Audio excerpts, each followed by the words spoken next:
Hello guys! Hello! Para to sa lahat ng mga Aries. Aries, welcome dito sa ating channel, Kapalaran 888. Tingnan natin yung Lunar New Year 2025 para sa lahat ng Aries. So, kung bago ka sa channel ko, please like, share, and subscribe. Okay, dalawa yung nakuha ko eh. Okay, it's all about Aries renewal and relationship. Wow! So, nakikita natin dito, Aries, sa taong 2025, posibleng meron sa inyo ditong nasa ibang bansa, diba? Parang ganon. Isang Aries, o ikaw ay nasa Pilipinas, yung karelasyon mo nasa ibang bansa, pwedeng migration, okay? Migration to other country. Pwedeng may mga relationship dito na masisettle sa emosyon, relationship sa asawa, boyfriend, girlfriend, sa in-laws, sa magulang, kaibigan. So, nakikita natin dito na may plano ka na bagong direksyon. Okay? Clarity of your life purpose. So, this year maganda to kasi alam mo kung ano yung purpose mo. This year malalaman mo kung ano talaga yung para sa'yo. Okay? So, sa puso mo nakikita ko na handang-handa ka na pasukin itong taong ito. Okay? Yung 2025, Lunar Year 2025. Nakikita ko siya dito na magiging sobrang brave ka, courageous sa lahat ng mga gagawin mo. Relationship man yan, trabaho, or career. Especially yung ibang Aries dito na talagang gusto nilang makalipat ng bahay, gusto nilang makapangibang bansa, magtrabaho sa malayong lugar. So, possible ka dito. And 2 of Cups dito. If you're single, pwede kang makatagpo sa taong ito, Aries, ng bagong relationship.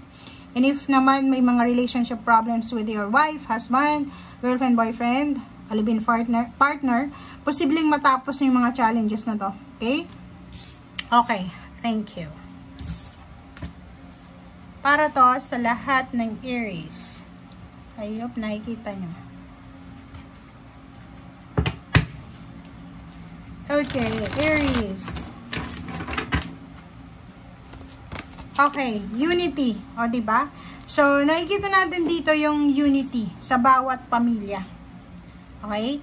So, kung makikita mo dito, sinasabi na united yung family mo, Aries. United na magsasucceed kayo sa buhay, united din kayong babagsak, parang gano'n. Sabay-sabay. So, nakikita ko sa iyo, nandito sa Archangel Sandalphon, number 5, hindi ka dapat nag-aalala. Wala na yung pag-aalala mo kasi you are supported, you are guided, you are protected ng mga kapamilya mo, ng relationship mo, ng spiritual helpers, ang guides ng ating Panginoon. Okay. Aries.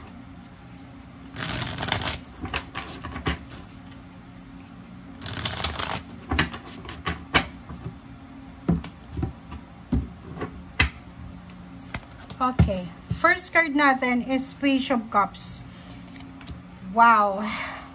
Nakakaloka. Alam mo to, Aries, na dalawang barahang to.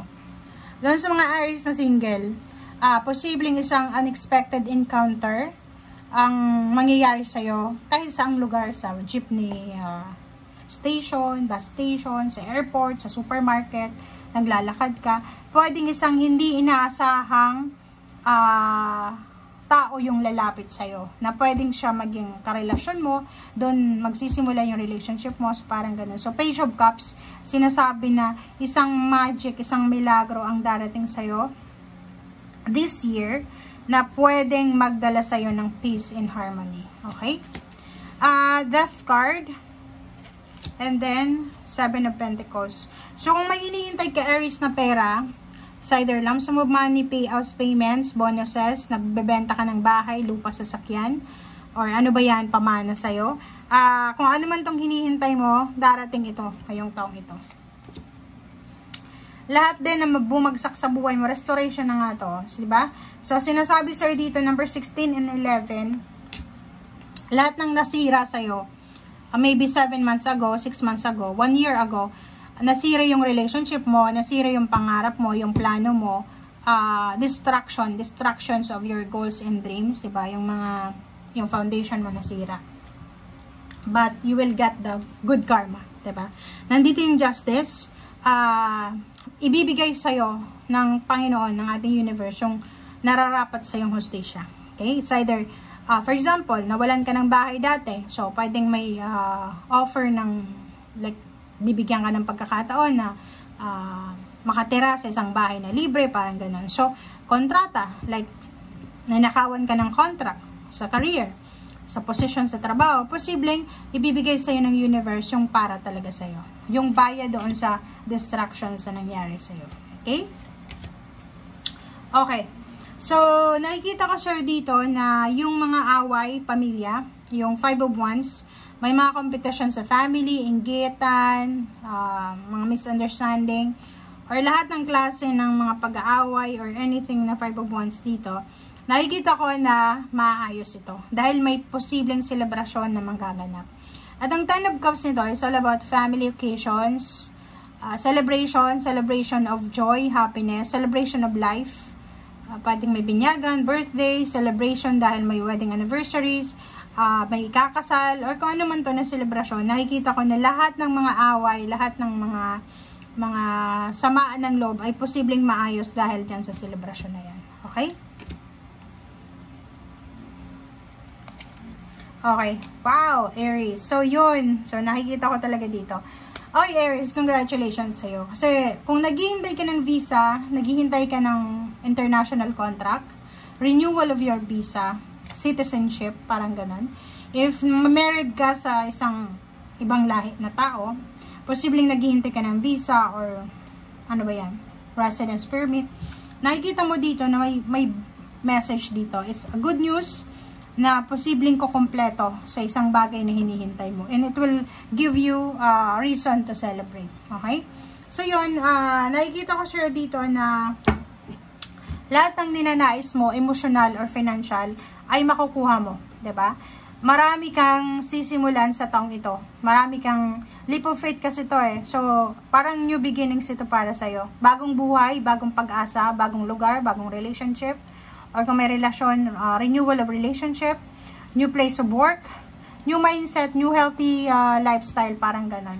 Okay, so Wheel of Fortune, so yun, ang ganda. Aries, congratulations talaga kasi atong 2025 is a year of restoration, renewal para sa'yo. So, lahat ng nawala sa'yo ay may babalik sa'yo. Lahat ng naantala, na hang sa buhay mo ay ibabalik din sa'yo or makukuha mo yung tamang timing sa ngayon. Okay? And Wheel of Fortune, sinasabi ng barahan na iikot yung Wheel of Fortune this year para bigyan ka ng pagkakataon para maibalik sa'yo talaga kung ano yung nararapat na blessings para sa'yo. Okay? 0 to 10, sinasabi ng barahan na kung ano magsisimulan mo ngayon, Aries, posibleng may positive outcome yan na makukuha ka. So, lahat ng sacrifices mo ngayon ay may kapalit yan na positive news, good news, karma, and outcome. Okay? Thank you guys for watching. Bye!